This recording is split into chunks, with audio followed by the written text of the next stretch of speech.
This is a series of obstacles that companies that want to transact in your data have to leap over in order to keep on transacting your data. But at the end of the day, they're able to keep on doing what they were doing before. Just now that there are, you got to go to paragraph B and turn around 3 times and, tell the consumer X, Y, and Z. But in general, 98% of people still do the same thing because they've made it so difficult for people to kind of exercise their rights. Then I say we will have failed. And there's a risk of that, clearly.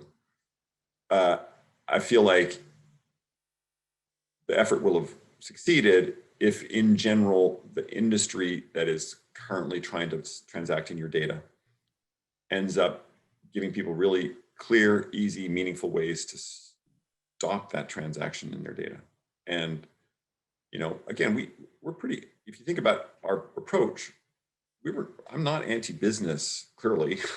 I'm a business person. We don't do a lot to restrict a first party's use of their data, because I've always felt like if you, the consumer, want to do business with company X and you're willing to give them your data, that's a kind of willing buyer, willing seller. What you want, though, is a situation where the person has some control over all that other stuff that they have going back to your comment that no one knows what's actually happening to their data right now. I shouldn't have to be able to fix a jet engine to get on a plane, and it should be safe. And I think that's kind of where I hope this goes. I don't have to fill out a whole bunch of stuff saying I know how the jet engine works before I get on the plane. I should be able to just be like, it's safe because the government inspects these airlines. And I kind of want my vision. That's what the internet would be.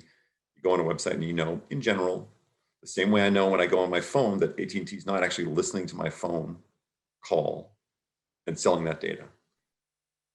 Why, when I visit a website, should that data be sold? Or should I not at least be able to easily control that? And I think right now we're in a war. And by the way, there are lots of companies that are embracing the spirit of this. And so I don't want to say industry with quotes around it and say that everybody's bad, because they're not. And there are many companies whose business is not buying and selling people's information. They're trying to deliver a product. And then there are many companies whose businesses are tracking me ubiquitously forever, always trying to know as much about me as possible. And I think that I'd like some rights around that.